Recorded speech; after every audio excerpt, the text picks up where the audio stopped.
Abhyasa vairagyabhyam tannirodhaha. Leur contrôle des chitta-vrittis est acquis par la pratique et le non-attachement.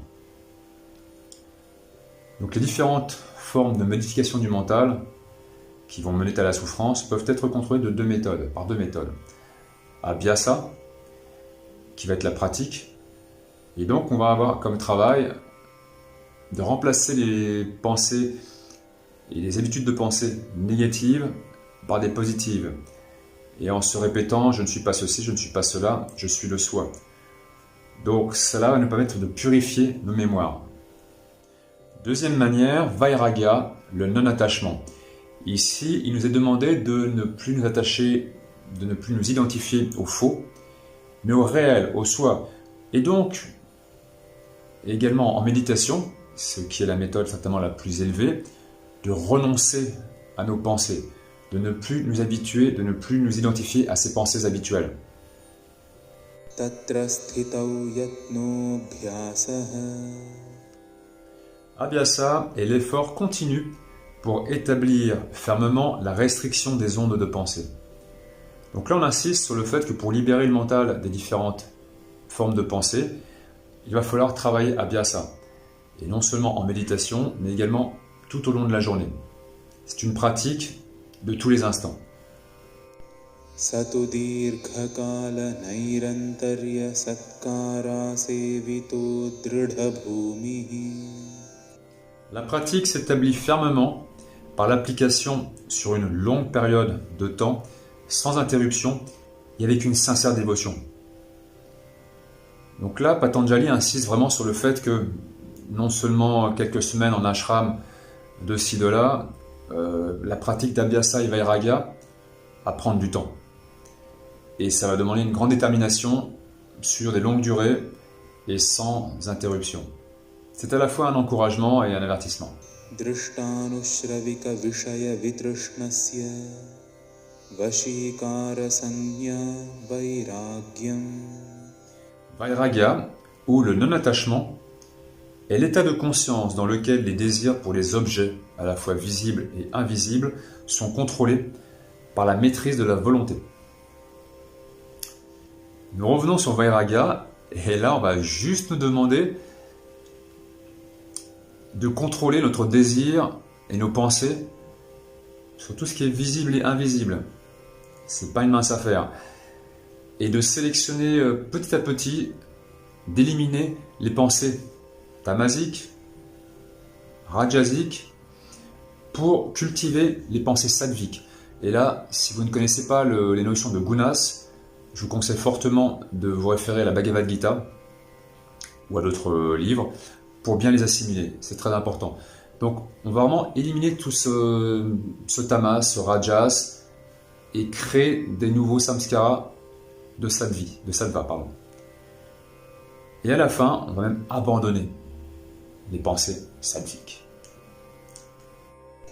Tatparam purushakyatir gunavaitrishnyam.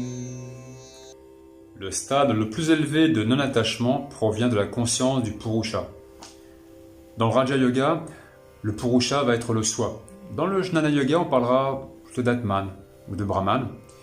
Donc c'est vraiment la connaissance et la notion de non-attachement la plus élevée.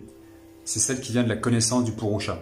Donc par nos pratiques sattviques, on va vraiment pouvoir percevoir et avoir la connaissance du réel, avec un R majuscule. Et plus on sera dans le réel, et on atteindra finalement le non-attachement.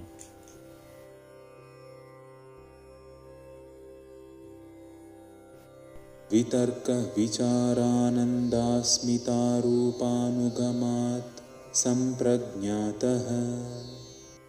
Samprajñata Samadhi, le samadhi avec conscience, est accompagné du raisonnement, de la discrimination, de la félicité et d'une conscience d'individualité. C'est un sutra ardu. Donc, le samadhi, c'est un état de supra-conscience, de super-conscience. Et là, avec le Samprajñata Samadhi, on est dans un état de samadhi et avec une graine qui n'est pas encore manifestée. Donc je vais Essayez quand même d'être le plus clair possible et de vous apporter le maximum de notions, mais ça va être à vous ensuite d'aller plus loin. Donc pardonnez-moi si je lis quelques notes pour être le plus précis possible.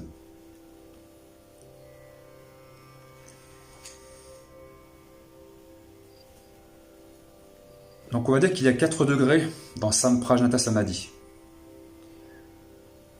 Savitarka, qui va être une méditation sur les éléments dans le temps et l'espace.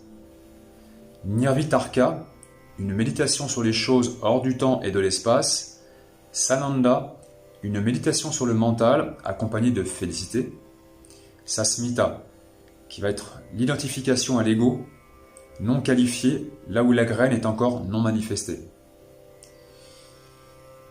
Il y a un petit peu de travail, hein. Virama pratyayabhyasa purvaha samskara sheshonya. À Samprajnata Samadhi, l'état sans graine est atteint quand toute activité mentale cesse et que seules les impressions non manifestées demeurent dans le mental. Donc là, nous sommes dans un esprit équanime qui s'est libéré des graines, qui est au-delà du discernement. Donc il n'y a plus de graines, il n'y a plus de vrittis, il n'y a plus que des samskaras. Donc nous sommes dans la fusion avec le réel. C'est un état extrêmement élevé et il n'y a plus de danger de revenir en arrière à ce niveau-là. Bhava pratyayo videha prakriti layana.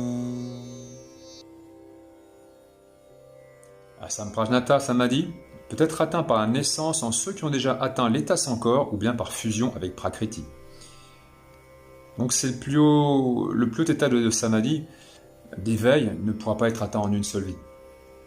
Il faut bien réaliser ça, et que seul le cherchant qui aura vraiment travaillé sur plusieurs vies, qui aura un état d'éveil extrêmement élevé, va vraiment intégrer que Dieu seul est réalité, et que le reste est le pouvoir dissimulé de Prakriti, manifesté ou non manifesté. J'ai trouvé une autre traduction que je trouve très belle et que je n'ai pas pu m'empêcher de vous rajouter, que je vais lire, je suis désolé. Pour ceux qui sont Videha, sans corps, et Prakrtileya, immergés dans leur propre nature, cet état est causé simplement par Bhava, se contenter d'exister. Shraddha virya smriti samadhi prajna purvaka itaresham. Pour d'autres, à Samprajnata Samadhi est atteint par la foi, l'énergie, le souvenir et une conscience aiguisée. Donc là, il nous est dit qu'en fait, la foi, ça provient d'une conviction qu'il y a une vérité qui existe. Ça peut venir d'une lecture, d'un raisonnement, ça peut venir de professeurs, ça peut venir surtout d'une expérience personnelle. Et il nous est dit qu'en fait, il faut pratiquer, et avec une pratique spirituelle, on va créer donc des vrittis, sadhvik, spirituels, qui vont créer des profonds samskaras. Et comme dit la Bhagavad Gita, ces expériences, ces samskaras ne sont jamais perdus.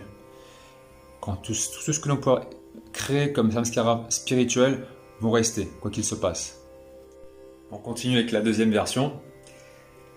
Donc, pour tous les autres, cet état est causé comme une conséquence de Shraddha, une conscience aiguisée, Virya, la haute énergie, Smriti, le souvenir constant, Samadhi, l'équanimité, et Prajna, la pure perception. Tivra samveganam asannaha. La libération vient rapidement lorsqu'on la désire intensément. Bonne nouvelle. Donc, quand on y met vraiment de l'enthousiasme et de la motivation, la libération vient à nous. Même s'il nous est dit qu'en fait, la libération est déjà là. Donc, il suffit de la retrouver. Puisque Brahman, Dieu, est déjà en nous. Mridu madhyadhimatratvat tatopi visheshaha. Le désir pour la libération peut être faible, modéré ou intense. Ishvara pranidhanadva. Le succès est rapide pour ceux qui sont dévoués à Ishvara, Dieu. Ishvara est l'âme suprême, dotée d'attributs. c'est la représentation la plus élevée qu'un être humain puisse se faire du divin. Klesha karma vipakashayayraparam rishtah purusha vishesha ishvaraha. Ishvara est le centre particulier de conscience divine qui est intouché par la souffrance, le karma ou les désirs. Donc, Ishvara est le soi immortel, ou Purusha, avec forme. Donc en tant que tel, on peut l'adorer. Alors que Brahman, au-delà du nom, il n'a pas de forme. Donc on ne peut pas réellement l'adorer. On va juste pouvoir l'expérimenter par la réalisation. Tatra niratishayam sarvagnya bijam. En lui demeure la graine de l'omniscience. Donc Dieu, Ishvara, n'est pas seulement le connaisseur, mais également la connaissance. La connaissance. Connaissance de la création, connaissance de la préservation et connaissance de la destruction. Sapurvesham api guru kalena navacchedat. Non limité par le temps, il est l'enseignant de tous les enseignants depuis les temps les plus anciens. Souvent on se demande mais comment ces grands maîtres ont pu avoir cette connaissance. C'est quasiment impossible, surtout quand on sait à quelle époque, d'où ça vient, des milliers d'années. Et donc on peut savoir, on peut s'imaginer que cette connaissance était parce qu'ils étaient reliés à l'univers. Ils avaient cette connexion au cloud universel. Tasya vachakah pranavaha. Il se manifeste dans le mot Om. Om est le mot sacré, le mantra primordial. On dit qu'il a plus de 5000 ans. Et ça vient du mot pranava. Pranava, prana. Et pranava signifie fredonner. Donc il y a eu le fredonnement, le son Om est apparu, créateur. Dans la Bible, ne dit-on pas, au début était le Verbe était Dieu, le monde était Dieu. Om est ce qui doit être répété de façon constante et son essence contemplée.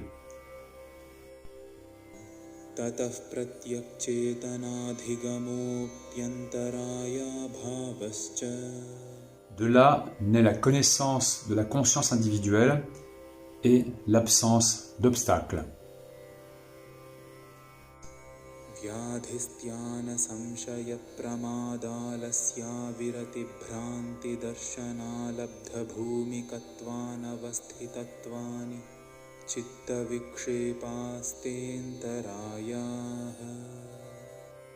Les obstacles qui vont disperser l'esprit sont la maladie, la procrastination, le doute, la négligence, la paresse, l'incapacité à pratiquer, l'hallucination et l'incapacité à s'ancrer, ainsi que le déséquilibre.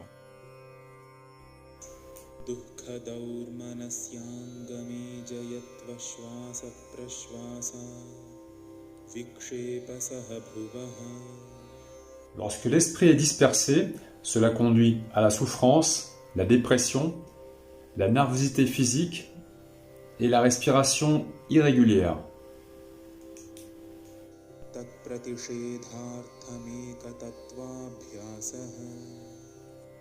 Afin de supprimer ces obstacles, on devrait méditer sur un aspect de la vérité. Donc en méditant, nous allons pouvoir créer une stabilité mentale, des nouveaux samskaras qui sont positifs et sattviques.